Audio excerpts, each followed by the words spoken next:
Je vais vous parler à la fois de mode, ce qui est assez logique, mais a priori pas de mode. Et mon intervention, le thème de mon intervention, c'est le lien entre la French Touch et l'unité des arts. Et je vais vous dire pourquoi je fais ça, je vais l'expliquer, et expliquer aussi ce qui nous porte.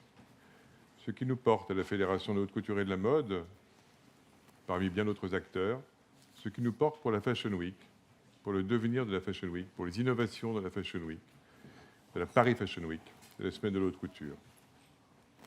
Donc je vais parler, j'ai 10 minutes qui me sont réservées, je vais parler quelques minutes, peut-être 7, parce que mes amis m'ont sollicité assez vivement pour que je fasse autre chose que parler. Donc je ferai peut-être autre chose que parler en fonction du temps qui m'est imparti et si je ne déborde pas par ma parole. Pourquoi l'unité des arts? Parce qu'évidemment, c'est une question qui se pose incessamment. Et par rapport à la mode, notamment, parce que la mode est fréquemment, a été, ouais, disons de temps en temps, suspectée du pire, d'inutilité, de frivolité et autres, par rapport à une logique fonctionnaliste et enfermante et épuisante parfois et dommageable.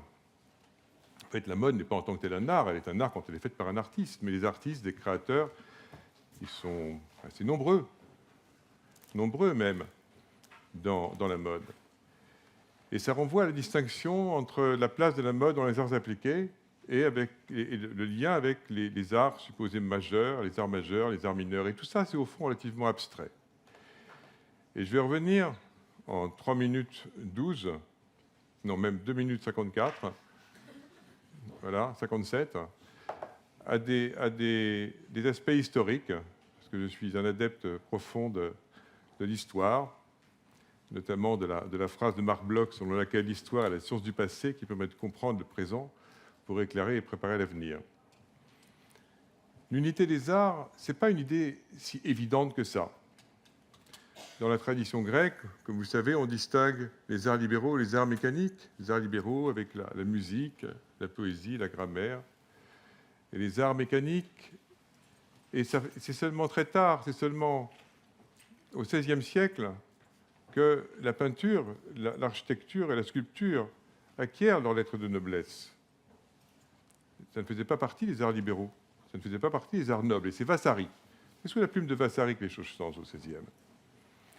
Et donc vous voyez bien que se dessine au XVIe l'idée qu'on a les arts majeurs, avec ceux que je viens de mentionner, et puis les arts mineurs, les arts décoratifs et les arts appliqués. Puis ça devient au XVIIIe la distinction entre les beaux-arts et les arts décoratifs et appliqués. Et déjà, à ce moment-là, il y a pas mal de discussions. Dans l'encyclopédie, il y a des discussions, et en particulier des échanges, des débats, des contradictions. Et Diderot considère que cette distinction est artificielle. Il explique que les arts appliqués requièrent autant l'intellect que les beaux-arts, et il cite l'exemple de l'horlogerie. Et puis les choses évoluent, et on arrive, et ça c'est un point important par rapport à aujourd'hui, parce que nous vivons une révolution industrielle, arrive la seconde révolution industrielle, et le grand mouvement de l'Arts and Crafts. Et dans l'Arts and Crafts, la distinction entre art majeur et art mineur, entre beaux-arts et entre beaux-arts et art appliqué ou art décoratif, elle disparaît. Et le grand second inspirateur, John Ruskin, disait que ce qui importe, c'est que le cœur, la tête et la main travaillent ensemble, marchent ensemble. Et on a donc la révolution industrielle, et arrive l'art nouveau, et puis les sécessions viennoises, notamment berlinoises, munichoise et la sécession viennoise si importante à partir de 1897. Et on voit que là, c'est une grande période d'innovation entrepreneuriale avec une French Touch, une pré-French Touch, dont le point d'orgue a été l'exposition universelle de 1900, et beaucoup de liens entre les arts, beaucoup de liens entre la peinture et les arts appliqués. L'idée d'œuvre d'art totale qu'on trouve en France très présente chez les nabistes, puis évidemment des personnages extrêmement importants comme Guimard, Debussy qui disait qu'il était au moins autant influencé par les images que par les sons, et puis la mode, et Poiret, extrêmement présente, et que d'autres courants en Europe, en dépit de l'unité des arts au niveau européen, contestaient parce que penchant pour une version une approche plus fonctionnaliste de la mode. Je reprends le terme que j'ai utilisé tout à l'heure, avec différents courants, notamment en Allemagne et en Grande-Bretagne, à l'opposé d'ailleurs de ce que, enfin, plus ou moins de ce que disait Larson Craft. Bon, enfin, les choses avaient évolué. Donc ça, c'est un premier point. Et de comprendre que cette unité des arts, la question se posait, ce problème avait été en quelque sorte résolu, mais il faut sans arrêt remettre sur le métier. Ce n'est pas la question de l'utilité ou de l'inutilité. Je crois que la phrase qui symbolise pour moi le mieux l'état d'esprit que je veux communiquer, mais que je pense que nous partageons, c'est la phrase du grand architecte autrichien Otto Wagner qui figure la nécessité comme seul maître de l'art. La nécessité, seul maître de l'art ou seule maîtresse de l'art. Et la nécessité, on la trouve partout, dans toutes circonstances. Ça peut être une nécessité technique, ça peut être une nécessité financière, mais il n'y a pas d'art pur. C'est la nécessité et la contrainte qui dictent, qui renforce, qui stimule la créativité en toutes circonstances. Alors après, il y a des questions de la modernité, donc je ne vais pas citer 1000 auteurs, mais évidemment, la modernité, quand on veut parler du lien entre la mode et la modernité, c'est difficile de ne pas se référer à Baudelaire et à l'idée du transitoire, du contingent et de l'éphémère, d'une des deux parties de l'art, l'autre étant bien sûr l'éternel et l'immuable. Et vous savez que Baudelaire, dans son approche plus littéraire que conceptuelle, mixait la mode et la modernité. Et on est aujourd'hui dans cette situation où la mode et la modernité, la mode est un des attributs des industries créatives, des industries culturelles et créatives, et après joue un rôle très important dans la French Touch, aux côtés de ce qu'il est communément appelé aujourd'hui les industries culturelles et créatives. Maintenant, c'est tout à fait donc répandu, et qui vont du cinéma, bien entendu, donc aux jeux vidéo, et à toutes les disciplines, à tout l'ensemble qu'on connaît, et qui représente une part très importante du PIB, d'ailleurs, et de l'emploi, puisque l'étude notamment de la BPI avait évolué le poids des industries créatives à environ 5% du PIB, encore en restant presque modeste dans l'évaluation. Alors, nous, pour ce qui nous concerne, évidemment, c'est une chose c'est un point de vue, c'est un fondement qui nous mobilise. Et puis, le point commun qu'il y a, j'ai parlé de l'Art Nouveau, j'ai parlé de la fin du 19e, le point commun, c'est qu'on vit cette révolution industrielle incroyable, difficile, si stimulante, qu'on appelle la troisième ou la quatrième, avec le digital et tout ce qui résulte, tout ce qui tourne autour du digital. Et puis, bien sûr, l'impératif écologique, c'est un lieu commun de le dire. Mais nous voyons que ça ouvre une foultitude de possibilités, que ça fait réfléchir sur la question de la réalité, qui, comme chacun sait, déjà par principe n'existe pas, mais enfin là, on en a encore plus conscience.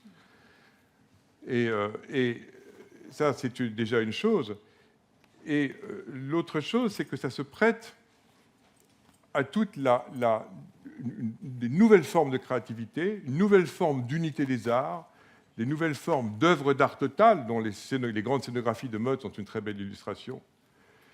Et c'est quelque chose d'extrêmement fort, et on l'a vu dans la Fashion Week, parce que quand on a mis en place l'appareil Fashion Week Online, on aurait pu ne rien faire, on aurait pu attendre un retour au physique. Et on ne l'a pas fait, on a créé une plateforme, on a mis en place des partenariats, on a créé une plateforme qui a 1 million de visiteurs uniques sur 2021, c'est pas gigantesque non plus, mais c'est une plateforme ouverte à tous, et j'espère bien que vous la connaissez, sinon il faut les voir, Paris Fashion Week, vous googlez Paris Fashion Week. Et par les réseaux d'amplification qu'on a mis en place avec YouTube et Tencent, on a 1 milliard de vues créées par ce que nous avons mis en place, indépendamment de ce que font les marques, à travers leurs propres sites et les réseaux sociaux. Donc évidemment, tout ceci se greffe à la question donc écologique, à l'impératif écologique. Donc nous, on a, comme tous, travaillé beaucoup sur tout ça avec l'éco-conception, mais c'est aussi, là aussi, on le voit chez les créateurs de mode, un très grand facteur de créativité. Alors aujourd'hui, il est de bon ton à l'échelle européenne de parler de nouveau Bauhaus. Vous savez que le projet de nouveau Bauhaus européen, c'est le projet phare de la Commission européenne. Il est très cher à Ursula von der Leyen. Alors on pourrait discuter, moi j'ai quelques doutes sur la question de savoir si le Bauhaus est un concept vraiment pertinent pour le XXIe siècle. Je n'ai pas le temps de détailler ça, je le ferai l'année prochaine. Voilà. Mais ce que je sais en tout cas, c'est qu'il y a ce formidable potentiel, que ce projet de la French Touch est un projet extrêmement important, et que si on parle de French Touch, on parle d'ouverture d'esprit, on parle de créativité sous contrainte, on parle de distanciation, on parle d'humour, on parle de respect de l'autre, on parle d'altérité, on parle de mode, on parle d'art de vivre. La gastronomie fait partie de tout cet ensemble. Et c'est profondément notre identité collective. Je vois me regarder, si je joue, j'ai intérêt, je pense à le faire rapidement parce que sinon je ne vais pas le faire. Donc je vais m'arrêter. Donc je vais vous jouer. On parlait, donc je fais un morceau. Donc je vais. Moi, je suis venu à la musique, je suis venu à la mode par la musique. Donc ça m'est là, c'est très familier. Juste une anecdote quand j'ai mon entretien avec Pierre Berger de recrutement il y a très très très longtemps, loin dans le XXe siècle. J'ai eu grand plaisir à travailler avec lui pendant 20 ans. Je lui dis, vous connaissez, j'étais motivé, j'expliquais, je suis économiste, donc j'expliquais tout ça. Il me dit, mais vous connaissez vous connaissez la mode? Je dis, non, je connais rien, mais je suis intéressé par tout ce qui est musical. Et... Alors, vous savez, comme il parlait, Pierre, il me dit notamment la musique. Alors, il me dit, c'était hier, je me rappelle de ça. Je n'avais pas prévu de parler de ça. Et j'ai un peu de temps, j'en profite, il ne me regarde pas. Donc il me dit, vous aimez l'opéra? Alors je lui dis, oui, j'aime bien l'opéra, mais ce n'est pas ce que je fais. Il me répond, mais qu'est-ce que vous faites? Alors je lui dis, je joue dans un groupe de rock. Parce qu'à l'époque, j'étais dans un groupe de rock, un groupe de New Wave, qui s'était appelé successivement King Lear et Fraude Fiscale. Voilà, c'était clavier. Et la réponse merveilleuse de Pierre Berger était la suivante. Il m'a dit, ah, vous jouez dans un groupe de rock? C'est très bien, ça c'est très bien. Et c'est comme ça que j'étais recruté. Je suis arrivé dans la mode. Voilà, c'est ma life. Alors je me disais, bon, je vais jouer quelque chose, ça dure 1 minute 42, c'est quelque chose qui illustre aujourd'hui quelque chose que j'ai composé, là, comme ça, il y a quelque temps. Et je ne vais pas chanter, je vais juste jouer. Et c'est à la fois l'idée du contingent, du transitoire et de l'intemporel. Si vous en avez marre, au bout de 30 secondes, faites des grands signes et j'arrête.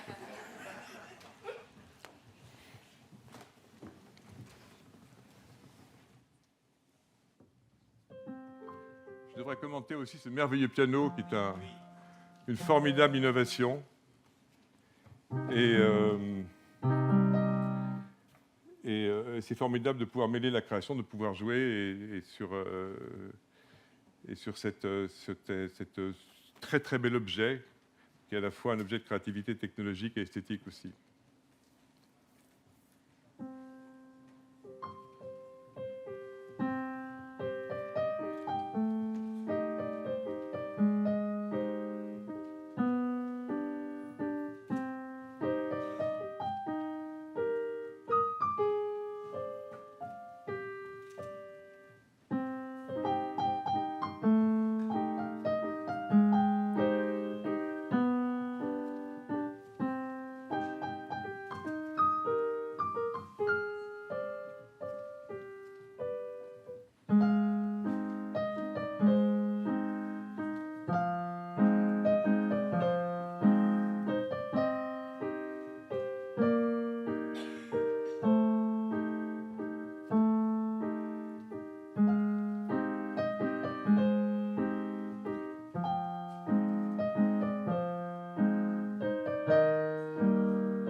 Merci.